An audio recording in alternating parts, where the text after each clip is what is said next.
Assalamualaikum warahmatullahi wabarakatuh. Hari ini pada pembelajaran pertama materi tematik kelas 5, Ustazah akan menyampaikan beberapa materi penghantar di muatan IPA serta muatan Bahasa Indonesia pada tema 1 subtema 1 pembelajaran kelas 5. Yang mana materi pertama di kelas 5 itu adalah materi tentang organ gerak hewan dan manusia. Sebelum lebih jauh memasuki materi pembelajaran kita, yang pertama Ustazah akan menyampaikan tentang tujuan pembelajaran yang mesti kita capai pada muatan Bahasa Indonesia serta IPA pada tema 1, organ gerak hewan dan manusia. Yang pertama, tujuan pembelajaran pada muatan IPA. Tujuan pembelajaran muatan IPA yang pertama adalah agar kita dapat mengetahui apa saja alat gerak hewan dan manusia. Selanjutnya, tujuan pembelajaran pada muatan Bahasa Indonesia adalah anak-anak Ustazah diharapkan dapat menentukan ide pokok pada setiap paragraf yang ada pada suatu bacaan. Sebelum lebih lanjut, mari kita simak terlebih dahulu video berikut ini.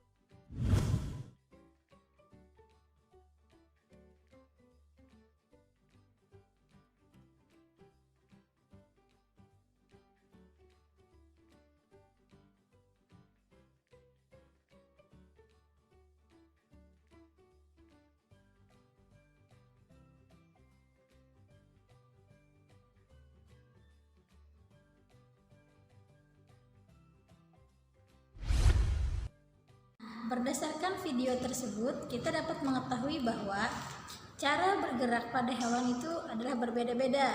Misalnya, pada ikan bergerak dengan cara berenang, pada kuda mereka bergerak dengan cara berlari, kemudian kelinci bergerak dengan cara melompat, serta burung bergerak dengan cara terbang. Nah, apakah anak-anak Ustazah ingat bahwa bergerak itu adalah merupakan salah satu ciri dari makhluk hidup?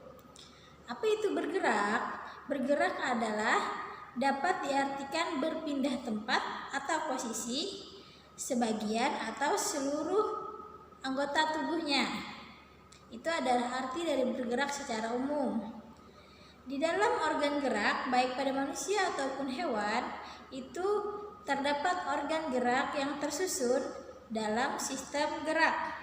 Lalu, apa kegunaan dari organ gerak? Organ gerak digunakan untuk kita dapat melakukan yang namanya berjalan, berlari, melompat, memanjat, berenang, dan lain sebagainya. Baiklah, untuk materi lebih lanjut, mari kita sama-sama simak video dari Bapak Vendra Nugroho berikut ini. Gerak yang digunakan pada manusia dan hewan ada dua macam, yaitu alat gerak pasif berupa tulang dan alat gerak aktif berupa otot.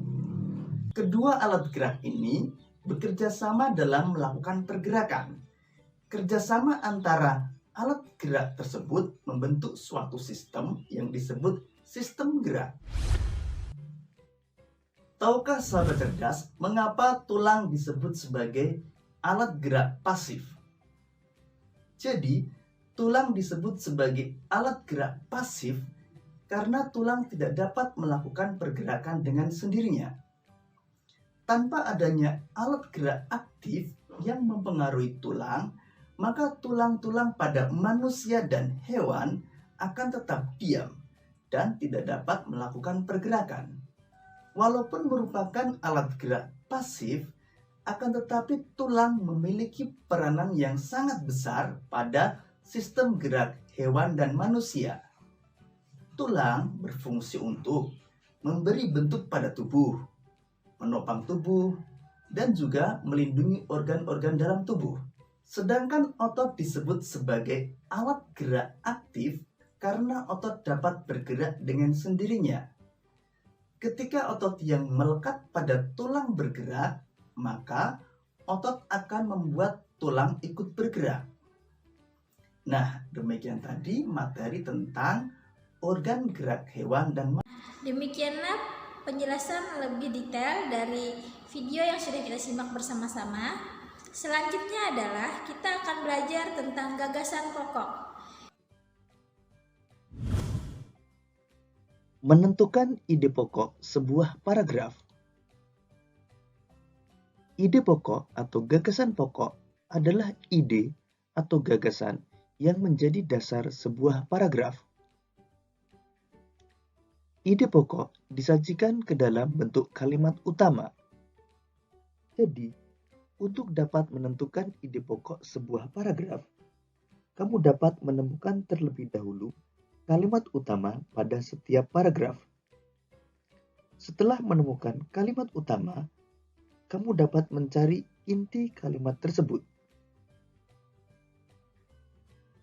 Kalimat utama yang memuat ide pokok ini bisa berada di awal paragraf, di tengah paragraf, atau di akhir paragraf.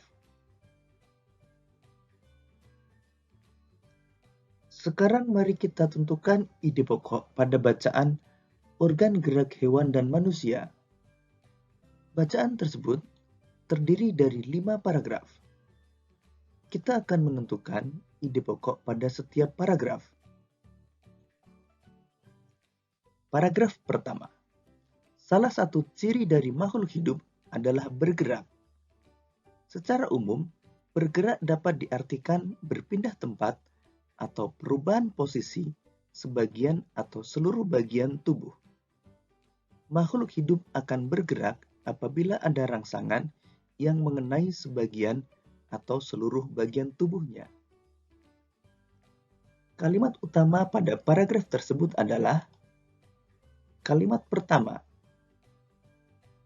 Jadi, ide pokok pada paragraf pertama adalah salah satu ciri dari makhluk hidup adalah bergerak.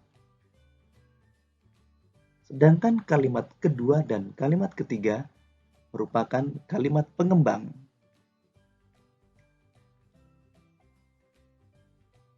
Paragraf kedua.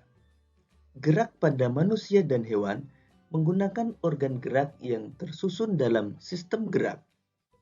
Organ gerak berguna untuk berjalan, berlari, melompat, meloncat, memegang, menggali, memanjat, berenang, dan sebagainya. Kalimat utama pada paragraf tersebut adalah kalimat pertama. Jadi, ide pokok pada paragraf tersebut adalah gerak pada manusia dan hewan menggunakan organ gerak yang tersusun dalam sistem gerak. Sedangkan kalimat kedua merupakan kalimat pengembang. Paragraf ketiga. Organ gerak pada manusia dan hewan memiliki kesamaan. Alat-alat gerak yang digunakan pada manusia dan hewan ada 2 macam, yaitu alat gerak pasif berupa tulang dan alat gerak aktif berupa otot.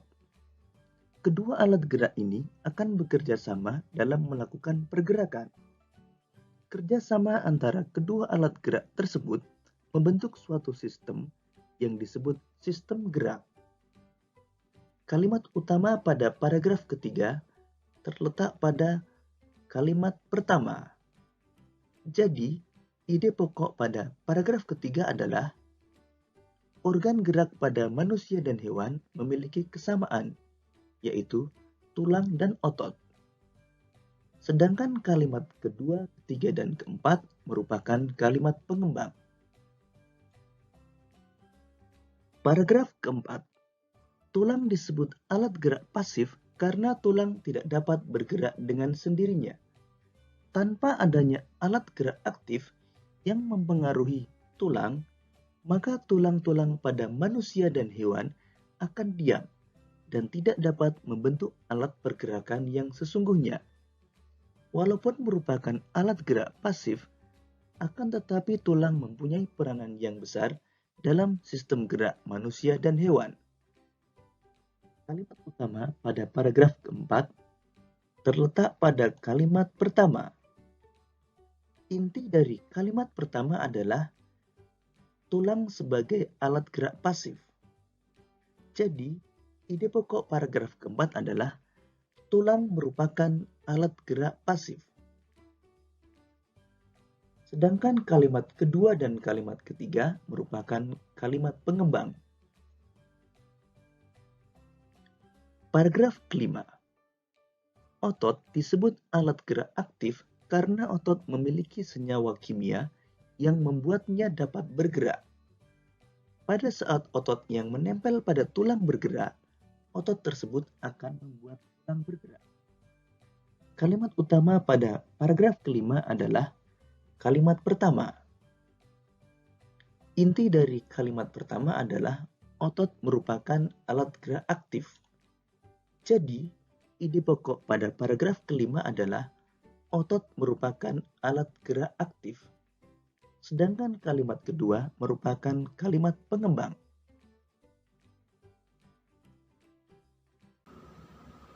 Demikianlah materi kita pada hari ini.